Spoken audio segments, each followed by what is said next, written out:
எனக்கு நேர்மை இருக்கு, உள்ளத்துல நேர்மை இருக்கு, தூய்மை இருக்கு, துணிஞ்சு தனிச்சு நிக்கிறேன். 100 விழுக்காடைய மண்ணைய மக்களை காதலிக்கிறேன், நம்புறேன்.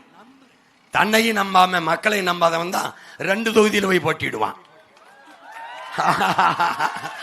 ஆனா வசனம் பேசுறது, நான் மாஸ், நான் பிளாஸ்ட், நான் உச்சம், என்ன எச்சம், என்னடா பெரிய ஹீரோனா தனிச்சு நிக்கணும்டா, ஒரே தொகுதியில் நிக்கணும்டா, கான்பிடன்ட் வேணும்டா, நம்பிக்கையோடு இருங்க, நம்ம வெல்லுவோம் அப்படின்னு. உனக்கே நம்பிக்கை இல்லை, எதுக்கு 2 தொகுதியில் போய் நிக்கிற? டேய் 2 முறை நின்று தோத்துருக்கேன்டா நானு, ஆனாலும் 3வது முறை என் காரைக்குடியில் போய் தனிச்சு நிக்கிறேன் ஒரே இடத்துல. என் பிள்ளைகள்லாம் கூப்பிட்டான், திருவொற்றியூரில் நிற்போம் 2 போடுவோம் அப்படின்னு. என் கோட்பாட்டுக்கு எதிர். ஒருத்தன் ஒரு பதவியில் இருக்கும்போது இன்னொரு பதவி போட்டி போடுவது ஜனநாயக துரோகம், மக்கள் விரோதம். ஒருத்தன் ஒரே நேரத்தில் 2 தொகுதியில் போட்டி போடுவது மக்கள் விரோதம். இது எங்க கொள்கை நிலைப்பாடு.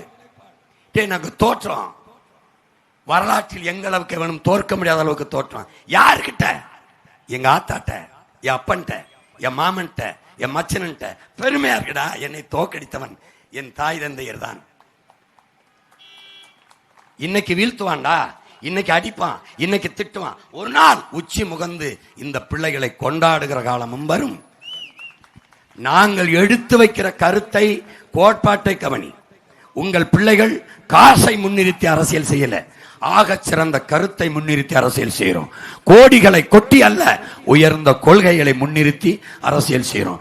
எது சரியா இருக்கு எனக்கு போடுங்கன்னு நான் சொல்லல, எது சரியா இருக்குமோ அதை போடுங்க. நாட்டுக்கு எது நல்லா இருக்குமோ அதை போடுங்க. வேளாண்குடி மக்கள் நிறைந்து வாழ்கிற என் மண்ணிலே நீங்களே வேளாண்மை சின்னத்துக்கு விவசாயிக்கு வாக்கு செலுத்தவில்லை என்றால், இல்ல வேற நாட்டில் இருந்து ஆப்பிரிக்கா, அமெரிக்கா, ஆஸ்திரேலியா இருந்து போடுவானா? எவன் போடுவான்? எல்லா விவசாயம் ரோட்ல போட்ட அந்த ஆட்சிக்காரனுக்கு போட போறியா? நீ போராடின இடத்துல உன் பக்கத்தில் ஒண்ணு இந்த மகனுக்கு போட போறியா? எல்லா இடத்துலையும் சொல்லுங்க, எந்த வேளாண் போராட்டத்தில் நான் பயங்கர உன் மகன், என் பிள்ளைகள் நாங்க நிக்கல. பிரச்சனையெல்லாம் தந்தவன் ஒரு பக்கம் நிக்கிறான், அதே கூட்டத்தோட நிக்கிறான், கோடி கோடியா கொட்டி நிக்கிறான். உன் பிரச்சனையெல்லாம் தீர்க்கணும்னு உன்னோட நின்று போராடினவில்லை, உன் பக்கத்துல நின்னவில்லை. உன் குறைய கேட்டு மனுவை வாங்கி உன் கண்ணீரை துடைச்சு நீ சாஞ்சலுக்கு தோலை கொடுத்து உன் கையை இருக பற்றி ஆறுதல் சொன்ன மகன், இந்த பிரச்சனையை தீர்க்க வந்த மகன் இந்த பக்கம் நிக்கிறேன். நீ எந்த பக்கம் நிக்க போற? அதான் பிரச்சனை. நீ மறுபடியும் பிரச்சனையை தந்தவன்ட்டே அதிகாரத்தை கொடுத்தீங்கன்னா ஒன்றும் செய்ய முடியாது. ஐயா ரஜினிகாந்த் சொன்ன மாதிரி ஆண்டவனாலும் உங்களை காப்பாற்ற முடியாது. தவிர்க்க முடியாத தம்ப்நெயில்ஸ், கலக்கலான கண்டென்ட்ஸ், சினிமாவும் சீரியஸ் பிரச்சனைகளும், பல வருடங்கள் இடைவெளிக்கு பிறகு இந்த படத்துல ஒரு கலகலப்பும் கைகலப்பும்.